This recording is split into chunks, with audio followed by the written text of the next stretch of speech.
In 2018, the wrestling world eagerly anticipated the long-awaited rematch between AJ Styles and Shinsuke Nakamura, which would occur at WrestleMania 34. However, unfortunately, the match did not live up to the fans' expectations or the lofty heights set by its predecessor at New Japan Pro Wrestling's WrestleKingdom 10. As the saying goes, the original is always better. Shinsuke Nakamura was always considered as a top talent in New Japan Pro Wrestling, fully capable of winning the IWGP Heavyweight Championship, which he proved on no less than 3 occasions. However, Nakamura was perhaps more synonymous with the IWGP Intercontinental Championship, which he won a total of 5 times, a record at the time in New Japan. In his 5th reign as champion, Nakamura made his first successful defense of the Intercontinental Championship at the 2015 edition of Power Struggle against the Bullet Club's Carl Anderson, who was accompanied to the ring by his fellow stablemate AJ Styles. Once the match had finished and Nakamura was back on his feet, AJ entered the ring and squared up to Shinsuke. He picked up the belt and handed it back to Nakamura, but not before he pointed at it and claimed that it would soon be his. The challenge was made by Styles, and in Nakamura's following promo, he accepted the challenge. Besides a couple of interactions in the World Tag League, this was the first time that AJ and Shinsuke would face off. 2 former IWGP Heavyweight Champions, the leader of Chaos versus the leader of the Bullet Club, the Phenomenal One versus the King of Strong Style, AJ Styles versus Shinsuke Nakamura for the IWGP Intercontinental Championship at WrestleKingdom in the Tokyo Dome. It doesn't get much more exciting than that.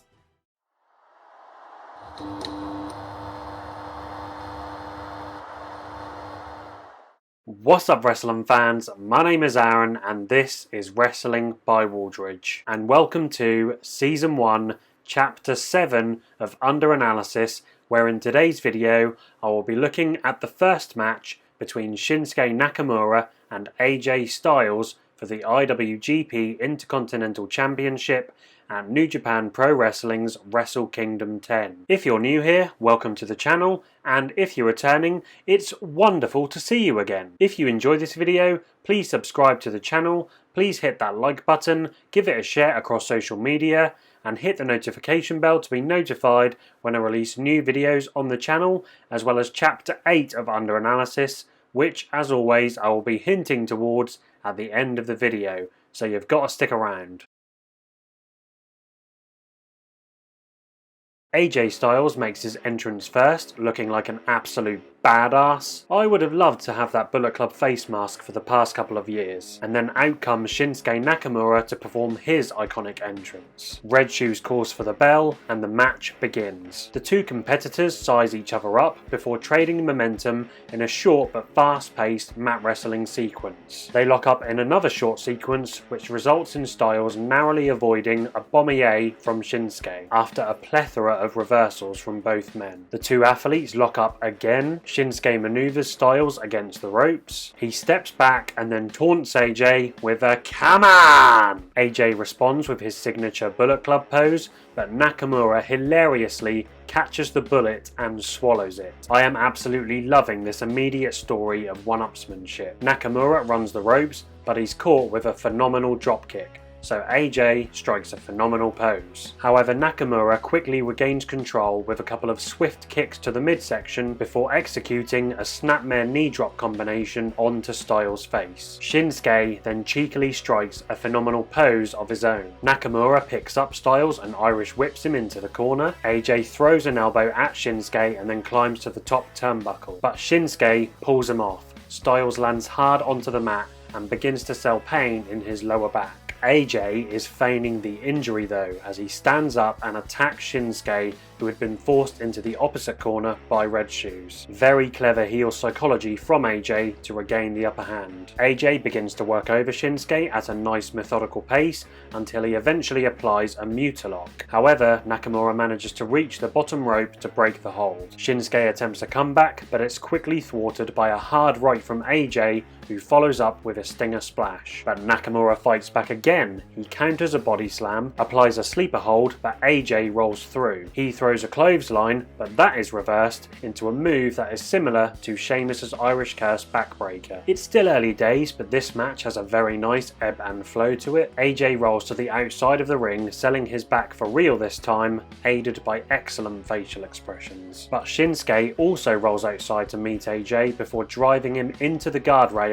inflicting more punishment onto that lower back. A prime target for the King of Strong Style. It's definitely a clever strategy by Shinsuke, as not only does it affect AJ's speed, it also affects his power to hit certain maneuvers. Nakamura takes AJ into the ring and connects with an enziguri after more kicks to the midsection. Shinsuke throws AJ into the corner and gives him some good vibrations. He then lands a couple of hard knees into AJ's neck and then follows up with a gourd buster. Nakamura sets up for the Bomb-E-A, but AJ avoids it, though he immediately gets a knee to the midsection for his troubles, and then he's laid across the top turnbuckle, but back first. Shinsuke follows up with his patented high knee. Fantastic psychology by Nakamura this time, as he usually hits that knee to the opponent's midsection. However, AJ's back is his primary target, so he adjusted accordingly. Nakamura then attempts his usual high knee, but Styles dodges it, and then nails Nakamura with a picture-perfect, phenomenal forearm.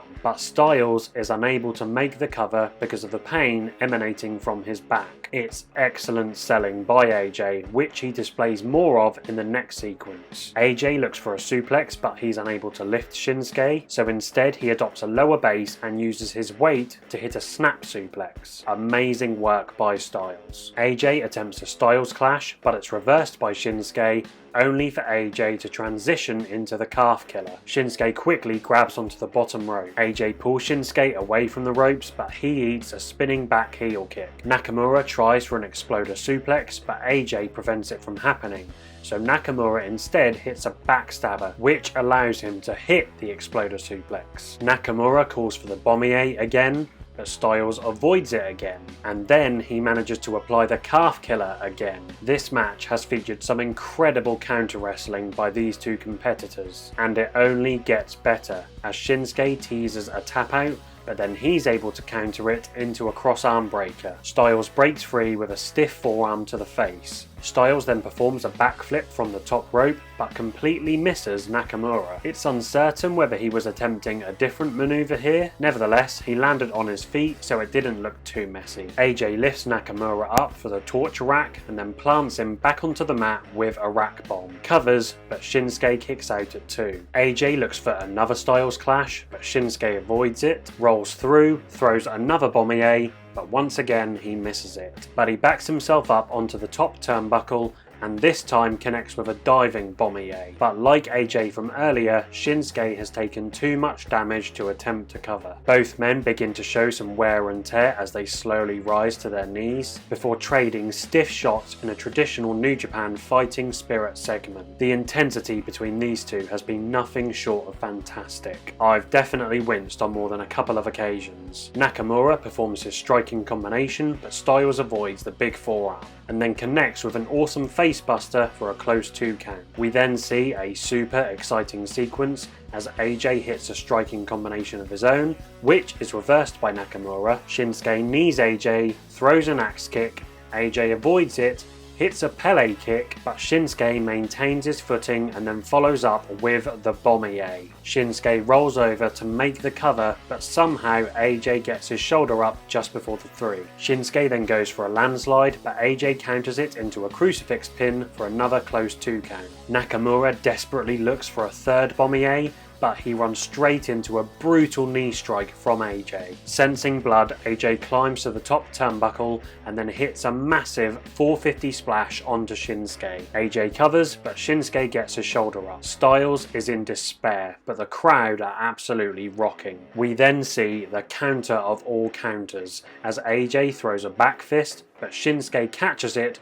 he floats over the top and then applies a cross arm breaker. That was bloody brilliant. It looks like Styles might escape the hold, so Shinsuke transitions into a triangle chokehold. But yeah, as you might have guessed, AJ counters it, lifts Shinsuke into the air and then connects with the Styles Clash. 1, 2, Shinsuke kicks out to an enormous reaction. Nakamura sells the move by clutching at his neck as he rolls around in agony. AJ does not let up though as he picks Shinsuke up and nails him with a double underhook suplex, otherwise known as a 1916, or to New Japan fans, Bloody Sunday. Shades of the former Bullet Club leader, Prince Devitt. Styles shouts, "He's a dead man," and instead of going for a cover, AJ calls for another Styles Clash, but before lifting him up, he has a change of heart. He brings him over to the corner, sits on the top turnbuckle, and then begins to lift him into position. But Nakamura fights him off, lifts him onto his shoulders,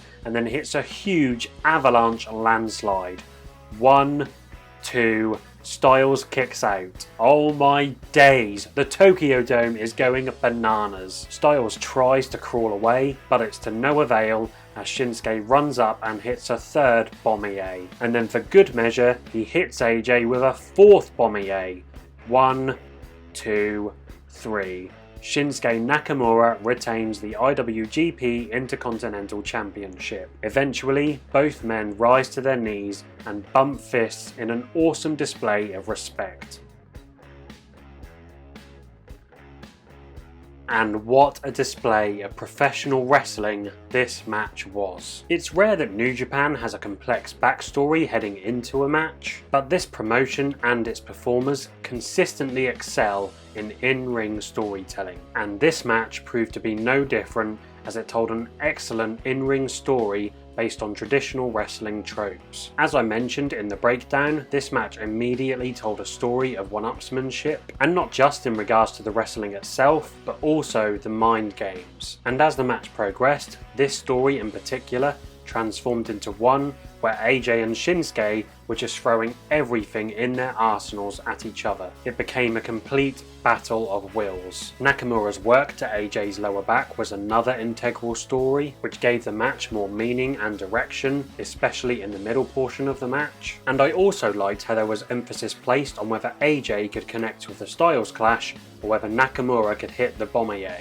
There were plenty attempts and each one garnered a massive reaction from the crowd. Not to mention the incredible reaction when AJ did eventually hit the Styles Clash. After all, AJ's finisher was always seen as a deadly maneuver in New Japan Pro Wrestling ever since it accidentally broke the neck of Yoshitatsu. Now, there were some examples of excellent psychology in this match. All of the maneuvers were well registered. Shinsuke and AJ sold their fatigue very well. Nakamura attacking AJ's lower back was a particular highlight. I mentioned a couple of reasons earlier, but what is more, in November 2015, AJ was actually pulled from a show, Power Struggle, because of the lower back injury, so it was definitely extremely clever of Nakamura to target it. AJ also sold his back very well in the middle portion of the match. However, as the match progressed into its latter stages, AJ did seem to forget about the back injury, most evident in the Bloody Sunday maneuver, which he seemingly performed with ease. I think I also would like to have seen Shinsuke sell the effects from the calf killer a little more as well. It could have instilled even more drama into the match by asking the question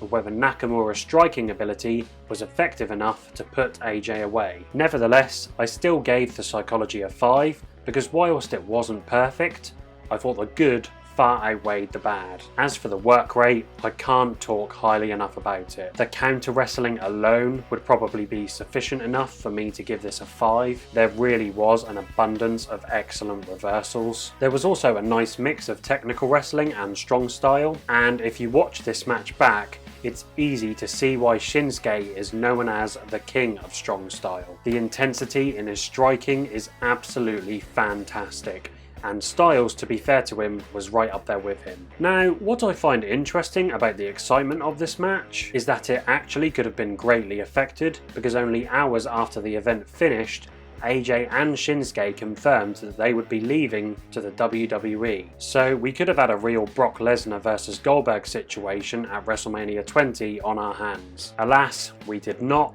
and this match had a lot of excitement. For a New Japan crowd, they were extremely loud, especially when the match reached its climax. Each finisher attempt, successful or not, emitted a lot of drama, and whilst there weren't too many near falls, I thought each one was timed perfectly and extracted a big reaction. The pacing of this match was fantastic. It fluctuated where there were always quick bursts of offense, separated by slower moments where the competitors could sell or taunt each other. The finish was dramatic, the crowd loved it. I thought it did make sense for Shinsuke to hit 2 bombiers at the end of the match because Styles had proven to be such a resilient competitor, and the match had a runtime of 24 minutes and 18 seconds, which is the perfect time for a match to excel in all areas. This match never has a dull moment, and when you watch it, it always feels like 15 minutes or less. Dave Meltzer rated this 4.75, and to be honest, I was a little torn on the rating for this match. There were a couple of flaws in the psychology, but as I said before, there were also a hell of a lot of positives, and I thought this match over-delivered in its other aspects. It's an incredible match which I think warrants a 5-star rating, but I think a 4.75 is also a very valid rating. But be sure to let me know what rating you would give this match in the comments section down below. Let me know if you enjoyed this video as well. As you know, I just love making these. Please remember to hit that subscribe button. You can follow me on Twitter and Instagram at WrestlingByW. Give the video a share, Styles Clash that like button, and bombier the notification bell to be notified when I release new videos on the channel. I hope you all have great days, guys, and I shall see you all for the next one. Bye bye.